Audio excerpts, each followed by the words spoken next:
Sudah tidak ada hubungan, sudah cerai di Pengadilan Agama Jambi.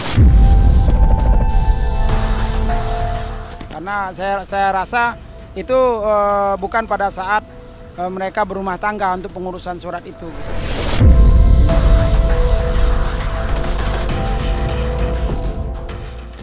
Yang TPPU itu pasti akan lari ke orang-orang dekatnya dia. Apakah mereka berbisnis, atau dia beli barang-barang mewah, atau dia beli rumah, tanah, dan lain sebagainya, dengan menggunakan hasil daripada tindak pidana korupsi tersebut, atau hasil kejahatan atau kriminal tersebut.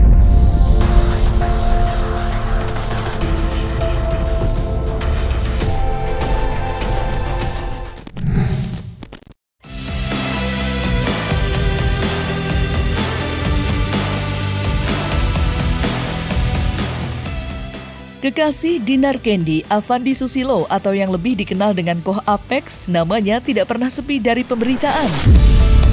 Usai dilaporkan ke Mapolda Jambi atas dugaan pemalsuan surat dan dokumen dan penggelapan dalam jabatan PT Bintang Samudra, mantan suami Ayu Soraya itu juga tidak luput dari berbagai tudingan sejumlah kasus di Jambi yang belakangan ini mulai terkuak.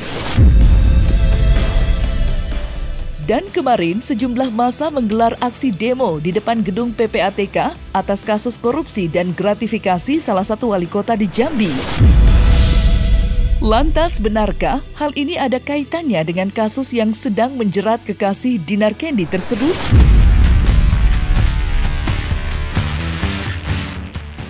Dilakukan oleh pucuk tertinggi dari wali kota Sungai Penuh, saudara Ahmadi Susi, dan kemudian menjadi pertanyaan kita bersama. Kenapa kemudian anggaran tersebut dieksploitasi, dilakukan satu gratifikasi, suap, pendidikan dan lain sebagainya? Maka yakin dan sungguh bahwa masyarakat yang ada di Jambi, mobil khusus yang ada di kota Sungai Penuh, itu akan terjadi. Betul tidak kawan-kawan? Saudara sebangsa setanah air, kita sama-sama mengetahui bahwa kita mendengar prinsip equality before the law.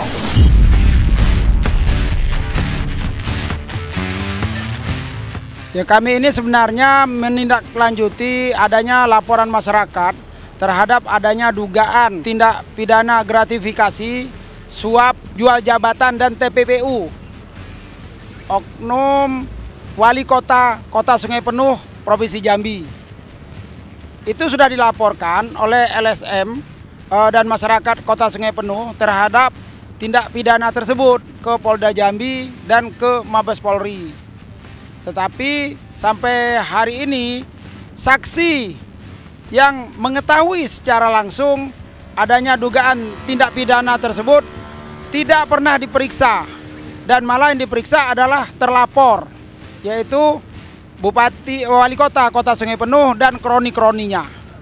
Maka dari itu hari ini kami menindaklanjuti atas adanya dugaan tindak pidana korupsi dan tindak pidana pencucian uang yang dilakukan oleh dilakukan oleh Wali Kota Sungai Penuh yang bernama AZ. Karena ini merupakan masukan juga bagi mereka atas adanya dugaan tindak pidana yang dilakukan oleh pejabat negara. Maka dari itu kami membawa dokumen lengkap, biarlah mereka yang melakukan klarifikasi dan investigasi dengan adanya dugaan tindak pidana pencucian uang yang ada di Kota Sungai Penuh tersebut. Ya, kami membawa dokumen pendukung seperti adanya bukti slip setoran yang dilakukan oleh kroni dari wali kota ini untuk membeli 1 unit SPBU yang ada di Kota Sungai Penuh. Lengkap di situ, ada bukti transaksi, ada bukti WA, kemudian ada bukti pernyataan-pernyataan dari mereka-mereka yang sudah diangkat sebagai direktur, wakil direktur dan komisaris bayangan untuk membeli SPBU tersebut. Bukan atas nama AZ, tetapi atas nama kroni-kroninya di situ. PPATK akan menindaklanjuti laporan kami, dan itu rahasia mereka karena mereka mempunyai juknis untuk melakukan investigasi untuk itu gitu. Dan kita tidak bisa mengintervensi seberapa lama harus kita tetapkan, tetapi seharusnya dalam 14 hari kami sudah mengetahui seberapa jauh laporan kemajuan dari penyelidikan dan penyidikan serta investigasi yang ada di PPATK, khususnya proses tindak pidana pencucian uang.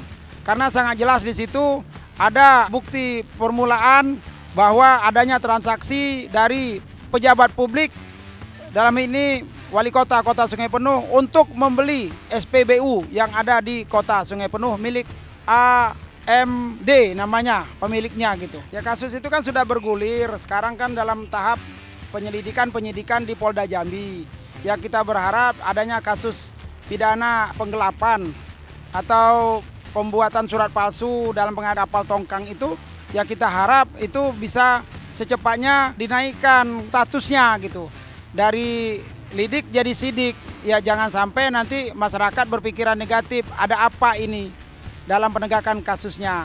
Karena sama kita tahu di situ ada public figure yang katanya menjadi orang terdekat dari Koko ini gitu. Jadi harapan kami dari penggiat hukum yang ada di Jambi, semoga kasus ini cepat naik dari tahap lidik menjadi sidik, itu saja. Saya rasa tidak, karena saya lihat pada saat beliau dipanggil oleh penyidik Polda Jambi, Subdit 2 Krim dia datang dan dia memberikan keterangan di situ. Saya rasa tidak, penyidikannya masih tetap berjalan. Ya, kami selaku warga Jambi juga kecewa dengan kasus seperti ini, karena setidak-tidaknya masyarakat Jambi tercoreng juga. Karena apa? Karena ada kasus penggelapan dan pemalsuan surat-surat yang ada di bumi sepucuk Jambi 9 Lurah, Jambi Kota Beradat. Maka dari itu kami minta Polda Jambi dalam hal ini harus profesional dan lebih proaktif lagi untuk melakukan penyelidikan dan penyidikan ini. Siapa saja yang terlibat itu harus diproses. Jadi jangan ada tebang pilih dalam proses penegakan hukum dengan adanya tipu gelap dan pemalsuan surat. Sementara, mantan kuasa hukum Ayu Soraya memastikan mantan kliennya tidak terlibat hal apapun yang menjerumus ke tindak pidana pencucian uang, terutama saat masih menjadi istri Koh Apex. Seperti diketahui, sejumlah kalangan menduga adanya tindak pidana pencucian uang yang dilakukan Koh Apex. Oleh karenanya, yang bersangkutan harus segera dilakukan pemeriksaan. Dan berikut tanggapan mantan kuasa hukum Ayu Soraya.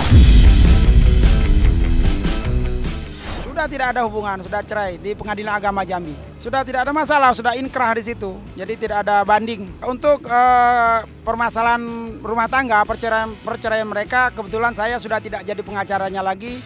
Saya hanya sebatas pada saat laporan pidananya ke Polda Jambi. Untuk masalah Pengadilan Agama saya tidak ikut. Dan tidak tahu apakah ada pembagian harta gono gini atau tidak, saya tidak tahu. Karena saya rasa itu bukan pada saat mereka berumah tangga untuk pengurusan surat itu gitu. Sudah cerai mereka.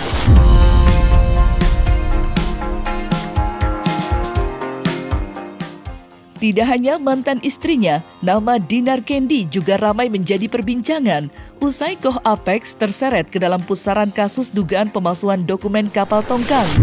Ya, Dinar Kendi dituding ikut menikmati aliran dana usai penyidik menemukan adanya tindak pidana pencucian uang dalam perkara tersebut. Lantas, seperti apa penjelasan pakar hukum terkait kasus tersebut? Dan mungkinkah Dinar Kendi juga akan ikut diperiksa? Enggak, itu tuh udah biasa kayak laporan. Mungkin kan kalau orang kan mungkin karena dia deket sama aku, pas dilaporin tuh jadi rame. Wah, ini itulah korupsi bla bla bla segala macam. Padahal tuh sebelum sama aku juga kayak laporan-laporan kayak gitu tuh udah biasa dia itu. Kayak misalkan, ayo kita maksudnya sebenarnya kalau dia membuka obrolan sesimpel itu tuh mereka itu bisa damai gitu. Karena menurut aku tuh nggak ada apa-apa kalau mau dicari juga kesalahannya. Dua-duanya juga pasti mempunyai kesalahan. Sebenarnya kalau ngobrol tuh semuanya tuh fine-fine aja dan mereka tuh bisa bisnis bareng, bisa lebih besar bareng. Cuman ya karena ego, gengsi kayak gitulah namanya manusia gitu. Iya, jadi mereka saling lapornya tuh bukan sama orang lain, sama bapak angkat dan anak angkat kasus ini tuh kayak gitu. Apa tuh? Iya, biasa itu. Jadi aku sih kayak sedikit ini ya, sebenarnya kayak dia itu berkasus atau bermasalah itu tuh masih sama bapak angkatnya. Jadi kayak saling klaim gitu loh. Jadi sebelum ada hubungan sama aku, jadi kayak biasa kayak batu bara ataupun dunia perkapalan tuh mereka tuh saling klaim atau saling ini tuh sudah biasa di dunia mereka. Jadi mereka itu kayak salah paham. Aku sih malah pelapornya atau geng-geng pelapornya itu sering berkomunikasi sama aku. Ada namanya Haji Romansa, Haji Ali. Dia tuh suka nanyain, teh, udahlah suruh kita damai aja, ngapain sih kayak saling lapor atau kayak gitu. Iya juga ya Pak Haji, ya ngapain juga, cuman kan ibarat kata nggak tahu lah mereka gengsi atau punya ego masing-masing, susah mempersatukannya. Makanya aku yaudahlah terserah kalian aja gitu, mau berantem kayak gimana kayak gitu antar keluarga itu. Makanya aku kan masa antar keluarga mau saling lapor kayak gitu, maksud tuh malu lah sama orang lain kayak gitu kan. Ini kan yang bermasalah tuh perusahaan Banjarmasin sama perusahaan yang ada di Jambi gitu. Dan ini juga kasusnya tuh sebelum ada hubungan sama aku dari 2020. Yang dilaporkan kan kasus 2020. Iya, bukan kasus yang sekarang tuh. Wah, jauh banget sebelum kenal aku. Selama itu bisa dibuktikan bahwasanya itu adalah hasil dari tindak pidana penggelapan dokumen tersebut, maka jika diterapkannya pasal TPPU tersebut bisa saja. Jangan tadi tukar-tukar hadiah, bahkan teman saja, teman yang misalnya, bro, gue pinjam uang dong, tapi sampai sekarang belum dikembalikan. Nah, itu bisa kena juga di pasal 5 Undang-Undang TPPU. Karena di TPPU itu nanti akan ada pembuktian terbalik. Jadi dilihat nih, kalau yang akunya uangnya belinya dari sini, nanti dilihat juga apakah benar. Nanti misalnya dia si Koapex ini mentransfer uang sebesar sekian, ya kan? Terus langsung beberapa hari kemudian ada mobil yang datang ke rumahnya DC. Nah, itu bisa jadi diduga itu didapatkan dari uang hasil tindak pidana, sehingga bisa dijerat pasal 5 TPPU. Jadi kalau itu suami istri, potensinya sangat tinggi. Karena udah pasti kan suami mensuplai dia biaya kan, uang, bahkan mensuplai duit atau memberikan duit yang tidak wajar gitu loh. Bisa mencurigakan, bisa dikasih sampai ratusan juta, bahkan miliaran untuk belanja, untuk ke luar negeri, untuk hidup hedon. Nah, ini uang dari mana gitu. Harusnya kalau misalnya si DC ini tidak paham atau tidak tahu bahwa uang itu hasil dari mana, coba ditanyakan itu loh. Jangan sampai dia tahu gitu loh, ternyata suaminya bekerja seperti ini, lalu menghasilkan uang secara haram atau melakukan tidak kejahatan, lalu uang itu dipakai oleh si DC, suka tidak suka pasal 55, pasal 56 akan dikenakan kepada orang yang menggunakan uang hasil kejahatan tersebut. Ya, artinya kalau turut menikmati itu ancaman hukuman kan lebih rendah daripada pelaku TPPU ya, karena dia kan turut serta menikmati hasil daripada tindak pidana korupsi atau hasil kejahatan. Jadi uang hasil kejahatan itu kan biasanya kan ditransfer, dialihkan, ditukar, ya kan, dikirim, digunakan dengan cara-cara yang tidak wajar gitu loh, artinya mencurigakan itu loh.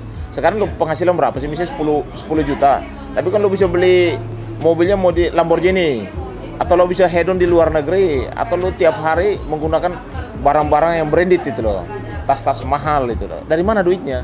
Nanti ada pembuktian terbalik loh. Dari pembuktian terbalik itu pasti kelihatan bahwa ternyata hasil hedon tersebut ternyata menggunakan uang hasil kejahatan atau hasil tidak pidana korupsi atau TPPU.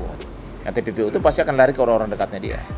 Apakah mereka berbisnis, atau dia beli barang-barang mewah, atau dia beli rumah, tanah, dan lain sebagainya, dengan menggunakan hasil daripada tindak pidana korupsi tersebut, atau hasil kejahatan atau kriminal tersebut. Nah, selesai sudah Cumi Lovers, saksikan terus Cumi Camp In-Depth, kabar lengkap, mendalam, dan akurat dari narasumber terpercaya. Dan jangan lupa untuk like, subscribe, dan juga share channel YouTube Cumi Cumi.